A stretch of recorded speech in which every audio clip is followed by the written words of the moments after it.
Muy buenas tardes. Para mí es un placer de verdad acompañarlos el día de hoy. Quiero agradecer al Comité Científico de Subetórax por la invitación para conversar un poco sobre los avances en los estudios de genética molecular desde la perspectiva del cáncer de pulmón. Para este fin, vamos a tocar varios puntos, entre ellos los cambios genéticos en esta patología. ¿Es el cáncer de pulmón hereditario? Marcadores moleculares en el cáncer de pulmón, la biopsia líquida y comentar un poco sobre los equipos multidisciplinarios que se deben fomentar para discutir los hallazgos de los estudios en oncología molecular.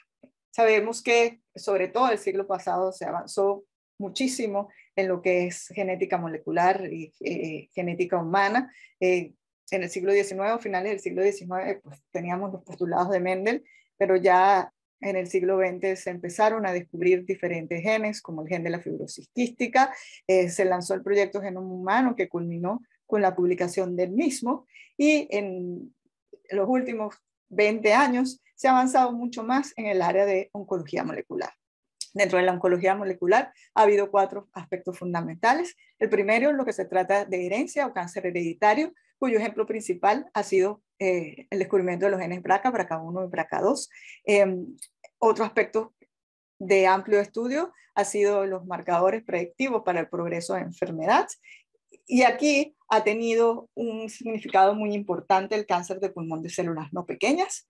También se ha avanzado en los fragmentos de tumores que circulan en sangre, fragmentos tumorales que circulan en sangre, y en estudios de los tumores con primario desconocido. Nosotros en esta charla nos vamos a centrar en estos 3 aspectos principalmente. Debemos recordar que junto con el desarrollo en técnicas de oncología molecular y en las diferentes lesiones o cambios en el DNA que hemos podido ver en los tumores, también ha progresado el desarrollo de la farmacología. Y ahora ya tenemos fármacos que están orientados o cuyos blancos son algunos cambios en el ADN. Y esto es muy importante para el bienestar de nuestros pacientes. Recordemos que el cáncer es un proceso de múltiples etapas, que de un tejido normal podemos pasar a un tejido hiperplásico, displásico, el establecimiento del tumor y luego el proceso de invasión y metástasis. Y para que esto ocurra, se describen que hay cambios en el ADN que se van acumulando en ese tejido. Dentro de los primeros cambios en los diversos tumores está la pérdida de heterocigosidad. Y para explicar un momento lo que esto significa, nosotros tenemos 23 pares de cromosomas, la mitad vienen de la madre, la otra mitad viene del padre. Entonces estos cromosomas no son exactamente iguales, existen genes o segmentos de genes que se diferencian si son maternos o paternos, y por eso esos segmentos nosotros los llamamos heterocigotos. Cuando se pierde una copia de estos segmentos, entonces llegamos al término de pérdida de heterocigosidad. Este fenómeno puede ocurrir por delecciones, por translocaciones u otros mecanismos moleculares. Esta pérdida se da sobre todo, o se ha visto más frecuente, en genes supresores de tumores, como es el caso del P53. Otro cambio que en realidad no se ve tanto en cáncer de pulmón, sin embargo sí se ha descrito en cáncer, en adenocarcinoma pulmonar en etapas tempranas, es la inestabilidad microsatelital. Me refiero con inestabilidad microsatelital a que existen secuencias en el genoma que son repetitivas. Son repetitivas, pero ya se sabe cuántas repeticiones tienen. Por ejemplo, 14 o 4 o 10, CA, etcétera, etcétera, etcétera.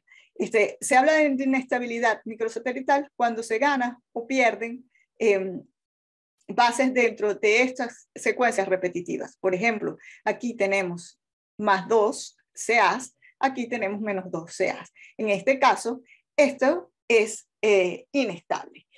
Lo importante de esto es que cuando hay inestabilidad microsatelital, generalmente los mecanismos de reparación del DNA no están funcionando como deberían. Por lo tanto, podemos seguir acumulando mutaciones dentro del genoma. ¿Y qué otros cambios genéticos pueden ocurrir para llegar a la neoplasia? Tenemos, por ejemplo, los polimorfismos de nucleótido simple. Esto simplemente lo que hay es un cambio de una base por otra. ¿Se acuerdan que en el ADN hay 4 bases nitrogenadas? Adenina, timina, citosina y guanina. En este caso, la secuencia normal tiene citosina, pero se cambia por adenina. Y los codones se leen de 3 en 3. CSG codifica para prolina. En cambio, CAG codifica para glutamina. Esto podría cambiar las propiedades de la proteína y algunas veces un cambio de esta naturaleza puede hacer que la proteína codificada por ese gen no funcione correctamente. Y si estamos hablando de proteínas que regulan el ciclo celular, entonces podemos tener un ciclo celular que no esté correctamente controlado. Por ende, puede ocurrir un proceso neoplásico. También puede haber cambios en secuencias que no codifican, pero que pueden alterar los mecanismos transcripcionales. Puede haber inserciones y deleciones, es decir, que se inserte una base aquí, de nuevo, como se lee de 3 en 3, ya el marco de lectura queda totalmente cambiado. Por lo tanto, a partir de donde hubo una inserción de 1 o 2 bases, va a haber una lectura totalmente diferente y una proteína totalmente diferente. Puede haber otros cambios que son más grandes, como variación en el número de copia de los genes, duplicaciones de genes y, o de lesiones de genes o de exones, partes grandes de los genes, y puede haber alteraciones aún más macro, como de lesiones y duplicaciones de segmentos de cromosomas. Acuérdense que un gen es solo una parte de este cromosoma, o sea que si se pierde o se duplica un segmento de cromosoma, probablemente estaremos alterando varios genes a la vez. Otros cambios, y ha sido descrito en el cáncer de pulmón, es, por ejemplo, estas fusiones de proteínas, la fusión de la proteína KIF5B con la proteína RET, y en este caso el RET es una tirosina quinasa. En este caso el promotor queda induciendo todo el tiempo la función de RET, por lo tanto va siempre enviando señales al núcleo, y estas señales generalmente son para la multiplicación celular o para la división celular. No solo hay cambios a nivel genético, sino también podemos hablar de cambios epigenéticos. La diferencia entre genético y epigenético es que cuando hablamos de genéticos hay alteraciones en el DNA, sin embargo, cuando hablamos de cambios epigenéticos no se está alterando per se el ADN, sino hay procesos que están alterando la activación de la expresión de esos genes. Y entre los procesos que más se conocen es la metilación del DNA o la modificación de histonas, entre ellos la acetilación de histonas. Básicamente, cuando hay metilación del DNA, el gen deja de transcribirse, por lo tanto deja de funcionar, y cuando una histona está acetilada, también va a cambiar la expresión genética. Entonces, dentro del punto de vista de cáncer de pulmón, el tumor va recogiendo y recogiendo mutaciones hasta llegar a un tumor totalmente invasivo. ¿Qué sabemos de la herencia en cáncer de pulmón?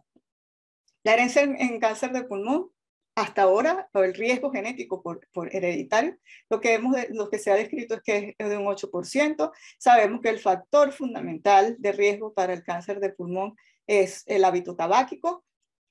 También, por supuesto, se han descrito exposiciones a otros químicos, sobre todo al radón, la polución ambiental.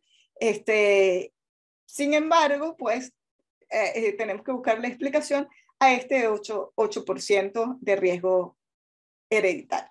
Ahora, cuando uno habla de cáncer hereditario, uno tiene que hablar en varios aspectos. En principio, existen variantes o digamos genes que cuando están funcionando de manera anormal, representan un riesgo muy elevado para la patología, pero existen variantes que son muy comunes, que solamente un cúmulo de ellos puede representar un riesgo para la patología, o representan un riesgo muy pequeño, pero son mucho más frecuentes que estas variantes raras, como se indica.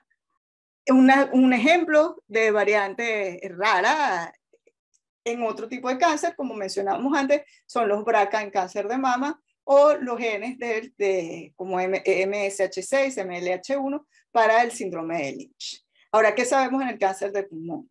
Lo que se ha encontrado que tiene mayor, digamos, índice de riesgo para cáncer de pulmón es esta mutación del el receptor del factor de crecimiento epidérmico, y se dice que los portadores de esa mutación en particular tienen un 31% de riesgo de desarrollar cáncer de pulmón.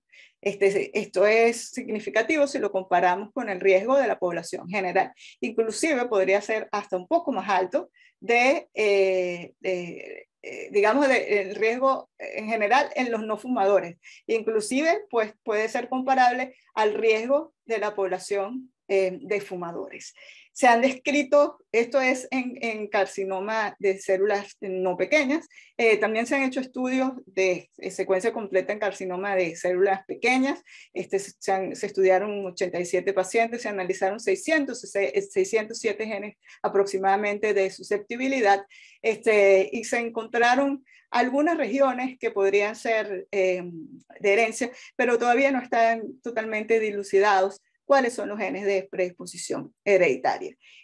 Sin embargo, se han encontrado mutaciones en ER2 y en JAK1 en familias no necesariamente fumadoras con alta predisposición de cáncer de pulmón, y estos se han sugerido como genes de riesgo o mutaciones de riesgo para cáncer de pulmón hereditario.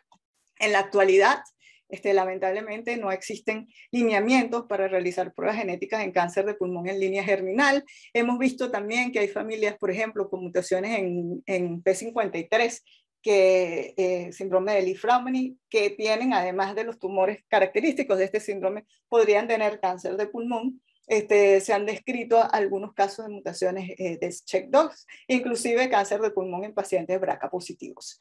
Sin embargo, pues las opciones de pruebas genéticas en estos momentos están limitados y, peor aún, todavía no existen consensos para el manejo de estos pacientes sanos portadores. Y hasta que no tengamos lineamientos y consensos específicos, pues es muy difícil el manejo de estos pacientes o crear estudios, digamos, desde el punto de vista de cáncer hereditario para estos pacientes. Ahora, la otra pregunta es, pues, ¿existirá algún link entre estas variantes comunes y el cáncer de pulmón? Y para eso les voy a explicar un poco lo que significa el riesgo poligénico. Como yo les decía, pues uno generalmente tiene una secuencia normal y hay muchísimas regiones del genoma donde esta secuencia normal puede cambiar. En este caso hay una C por una T. Y esto es muy frecuente y nos diferencia a todos nosotros como individuos. Pues se ha visto que la suma de estos polimorfismos frecuentes o cambios en los polimorfismos frecuentes podría discernir y llevar a un paciente a ser de alto riesgo, de bajo riesgo o de riesgo moderado. Y esto es así en varios cánceres. Y si vemos esta tabla, los riesgos poligénicos en cáncer de próstata es bien importante para predecir riesgo. En otros cánceres como de testículo también. Sin embargo, la contribución en cáncer pulmonar pues es muy pequeña. De hecho, cuando vemos el riesgo poligénico en cáncer de pulmón e historia familiar positiva, pues quizás esto sí sea un predictor de riesgo en esta población en particular. Cuando se trata de establecer una relación entre un factor como es el hábito tabáquico, pues el hábito tabáquico sin duda sigue siendo el factor de riesgo fundamental. Sin embargo, quizás más adelante estas escalas de riesgo poligénico podrían tener alguna importancia para investigar aquellos pacientes no fumadores o para dilucidar si estos son de alto o bajo riesgo para cáncer de pulmón. Sin embargo, todavía se necesita más evidencia en este sentido. Y tanto se necesita evidencias que todavía para las guías NCCN del año 2022, los criterios de alto riesgo pues no incluyen aún ningún factor genético u hereditario.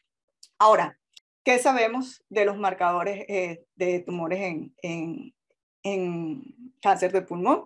Pues como yo les había indicado, Esto se ha estudiado sobre todo en carcinoma de no células pequeñas, porque es el más frecuente, 85% de los tumores, y también está más representado en estos estudios el adenocarcinoma de pulmón. Pues podemos ver que en etapas tempranas predominan las mutaciones en KRAS. Sin embargo, ya las mutaciones en GFR se hacen más frecuentes en la etapa de metástasis. En BRAF más o menos está proporcionado. Y vemos que ya para la etapa metastásica hay mucha más fusión de proteínas, o sea, mutaciones más complejas, si está así decirlo. Lo importante es que hay una serie de mutaciones que se tendrían que estudiar para saber a ciencia cierta cómo dirigir el tratamiento del paciente y cómo medir la progresión de ese paciente. Y para esto existen una serie de ensayos y técnicas moleculares, empezando desde la PCR y la secuenciación de sangre, que como vemos aquí puede dar un resultado muy rápido, hasta ahora la Next Generation Sequencing o secuenciación de próxima generación. El problema es que tarda más. Pero ¿cuál es la diferencia? Que con estos estudios que son rápidos, vamos a estudiar un evento molecular a la vez. Es decir, aquí yo puedo estudiar lo que hablábamos de mutaciones puntuales, quizás podría estudiar algunos microsatélites, pero es uno a la vez. Es decir, si yo quiero estudiar el HER2, voy a estudiar solo la posición del HER2 que a mí me interesa. En cambio, con la secuenciación de última generación, me favorece hacer varios rearreglos moleculares a la vez, aunque tarde más, a veces tiene ventajas. Y dentro de las plataformas que se han descrito para el estudio de estos rearreglos moleculares, pues solamente les voy a nombrar 3, entre ellos el MSK del Memorial Sloan Kettering Impact. Hace un estudio de 505 genes a la vez y fue aprobado en el 2017 por la FDA. Lo interesante de este estudio es que ellos recogen no solo la célula del tumor, sino también hacen un estudio en sangre para separar DNA genómico de DNA somático, con lo cual ellos pueden saber qué proporción de ese tumor viene de la herencia y cuál no. Está el Foundation One. Quiero decirles que estos 2 estudios, tanto el Impact como el Foundation, no necesariamente son para adenocarcinoma de pulmón o para cáncer de pulmón, sino también se utilizan para una diversidad de neoplasias. El Foundation se estudia 300 genes, toda la secuencia exónica, y puede estudiar inserciones, delecciones, variación en el número de copias, incluyendo la microestabilidad, la inestabilidad microsatelital, que eran alteraciones comunes de las que habíamos hablado anteriormente. Y tenemos el OncoMine DX, el Target, que es básicamente para el estudio de carcinoma de pulmón de no células pequeñas y de cáncer de colon. Este está estudiando 23 genes, por eso requiere un poco menos de tejido, y lo bueno es que estudia las mutaciones más frecuentes o los rearreglos más frecuentes que se ven en cáncer de pulmón. Como habíamos dicho, todos estos estudios han llevado a que haya crecido enormemente la cantidad de fármacos aprobados, más de 100 en menos de 20 años, lo que va de este siglo. Y para cáncer de pulmón, pues tenemos definitivamente tratamientos específicos, tanto para mutaciones en KRAS como para mutaciones del EGFR, como para BRAF, etcétera, etcétera, y para las proteínas de fusión que habíamos mencionado. Y quería decirles que ya tanto las sociedades americanas como las sociedades europeas están recomendando hacer secuenciación de última generación para buscar los marcadores moleculares en el tumor, y no solo lo sugieren, sino que también ellos ya están dando el manejo clínico. Es decir, si nosotros tenemos un tumor con, digamos, positivo para el exón 20, pues vamos y podemos ver que es la terapia recomendada para ese cáncer. Como habíamos visto, esto está más que todo para cáncer avanzado o metastásico. Sin embargo, ya hay trabajos que sugieren que los estudios moleculares pueden ser también de utilidad en cánceres tempranos.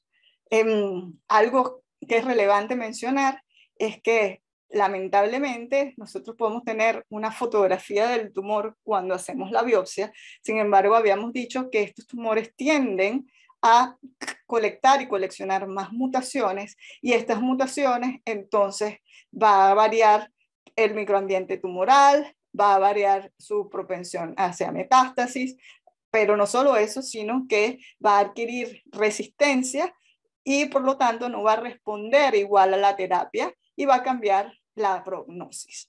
Por lo tanto, pues lo ideal sería poder o tener habilidad de estudiar los tumores varias veces. Yo creo que esto fue alguna de las ideas de lo que, para lo que se quiso utilizar la biopsia líquida en esta área de la oncología.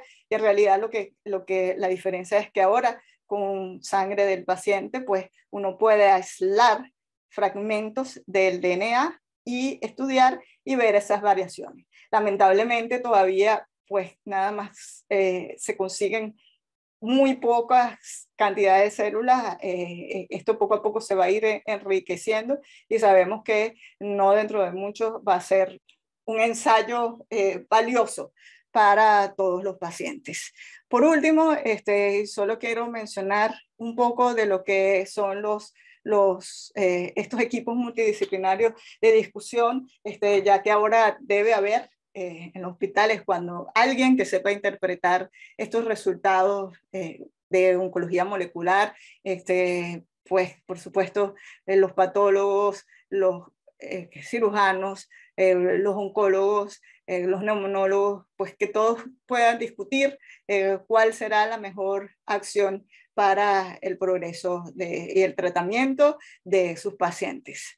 Yo sé que estamos hablando de cosas que quizás todavía no las podemos conseguir en el país, o que solo las pueden conseguir personas con unos recursos más o menos importantes. Pero bueno, yo creo que cuando uno piensa en los médicos venezolanos, uno se acuerda un poco de esta historia, que no sé si es ficción o en realidad, pero se dice que Isaac Perlman es un violinista, un maestro del violín. Él a los 3 años tuvo polio.